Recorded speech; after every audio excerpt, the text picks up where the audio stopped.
Sebuah fakta data, setiap tahun pertumbuhan jumlah Bitcoin meningkat sekitar 2%-an dari jumlah yang beredar saat ini, atau sekitar 300.000 sampai 350 ribuan Bitcoin baru. Diperkirakan sekarang sudah mendekati angka 18,9 juta dari target yang beredar 21 juta. Alias kalau dihitung sederhana, di tahun 2030, 100% Bitcoin sudah stop, tidak ditambang lagi. Kalau hal ini bisa tercapai dan benar, tidak ada lagi penambahan Bitcoin beredar, Bitcoin bisa jadi game changing ekonomi dunia. Mengapa game changing? Kita semua tahu sekarang banyak negara yang sudah tidak lagi percaya meletakkan devisa negaranya dengan dolar, tetapi mulai menggunakan kembali emas. Dan jangan kaget, kalau banyak negara, terutama negara yang bervisi ke depan, akan menggunakan Bitcoin sebagai devisa negaranya. Inilah rencana Newmind ke depan dalam sisi keuangan negara, yaitu menggunakan emas dan Bitcoin perlahan-lahan dari tahun 2024 untuk menggantikan tumpukan kertas US dollar dan surat hutang US dollar. Untuk itu semua, apakah dolar dan Amerika akan diam saja? Kita semua tahu bahwa Amerika akan mengembargo, melakukan sanksi ekonomi pada negara yang tidak taat pada sistem dolar. Tidak menggunakan dolar dalam transaksi antar negaranya pasti dihukum Amerika. Namun sejak Rusia mempunyai rubel backed by gold dan Tiongkok di dalam transaksinya dengan Rusia, baik ekspor Tiongkok ke Rusia yang merupakan 19% impor Rusia dan ekspor Rusia ke Tiongkok yang merupakan 4% impor Tiongkok, kedua negara tersebut setuju menggunakan rubel sebagai basis transaksi alias based on gold juga. Keduanya dalam 6 bulan ini sudah meningkatkan transaksinya lebih dari 30% yang akan membuat ikatan keduanya Rusia Tiongkok menjadi tambah akrab dan solid. Ini membuat Amerika sekali lagi marah dan kalah taktik. Amerika serba salah. Sekarang dolar yang dicetak kebanyakan, suku bunga tinggi, inflasi tinggi, dan dunia mulai melawan tidak pakai dolar, terutama negara-negara yang pro Rusia yang mengakibatkan turunnya demand terhadap dolar. Sesungguhnya inilah masa untuk Indonesia, negara-negara yang terikat dengan dolar mulai bergerak melepaskan belenggu dolar. Boleh pakai rupiah backed by gold, boleh juga pakai rubel selama backed by gold. Rindu banget deh punya negara dan pemimpinnya yang kelas dunia, yang tahu masalah dunia dan tahu menyelesaikannya, dan ikut bermain aktif, bukan hanya diplomasi tatap muka, meeting foto-foto. Perlu lebih agresif lagi, dan saat ini peluang terbaiknya adalah peluang untuk memulainya. Jadi apa yang Indonesia harus lakukan? Pertama adalah membangun narasi di kalangan ilmuwan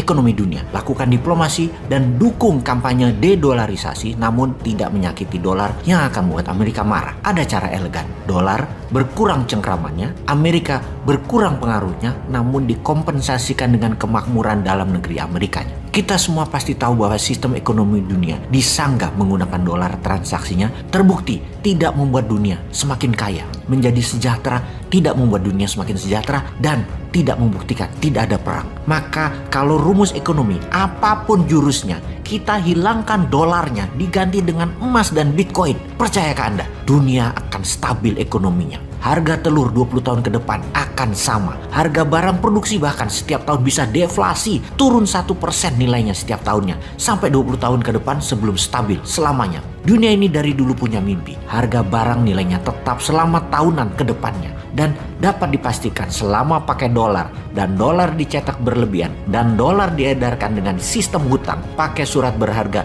yang ada bunganya, lupakan dunia akan sejahtera. Solusi menggunakan currency backed by gold adalah yang terbaik, di mana langkah awalnya seperti apa yang MMT lakukan yang telah diterapkan di dinaran. Pakai berat emasnya dalam transaksinya, pakai gramasi emasnya aja sekalian, tak usah buat uang fiatnya lagi. Bisa transaksi fisik pakai micro gold untuk di bawah 1 gram, bisa pakai fisik emas juga di atas transaksi 1 gram, atau pakai digital seperti kita semua tahu. Transfer banking system merupakan transaksi 90% dari transaksi mata uang dunia. Dinaran adalah digital gold banking transaction, bukan hanya sarana jual beli emas. Di seluruh dunia, uang fiat, fisik uangnya tuh hanya 20% yang dipakai transaksi di dunia. Bahkan di Tiongkok tinggal 10%. Semakin kesini, dunia semakin cashless, dan underlying transaksi terbaik tetap emas, gramasi emas. Ini bukan promosi dinaran yang diciptakan oleh 3 pakar ekonomi yang salah satunya adalah pengusaha papan atas mantan menteri. Namun, ini lebih dari kegelisahan bersama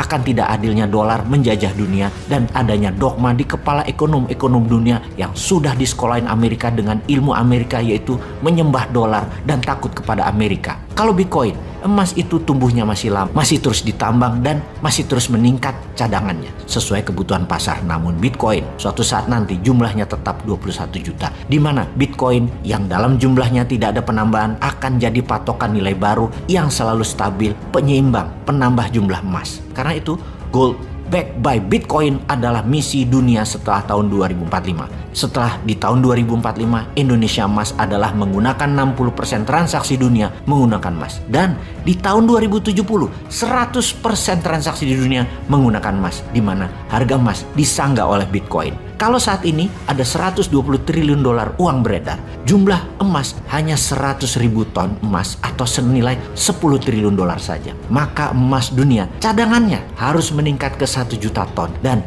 21 juta Bitcoin senilai 1 triliun dolar saat ini akan menjadi 10 triliun dolar di tahun 2045 dan akan menjadi 50 juta dolar di tahun 2070. Di mana cadangan 1 juta ton emas di tahun 2070 akan membuat dunia seimbang, balance di antara nilai pasar, jumlah barang produksi, dan emas sebagai alat transaksi. Dan sejak tahun 2070 ke depan, dunia tanpa inflasi, dunia tanpa bunga. Yang jadi pertanyaannya, apakah Indonesia pemimpinnya?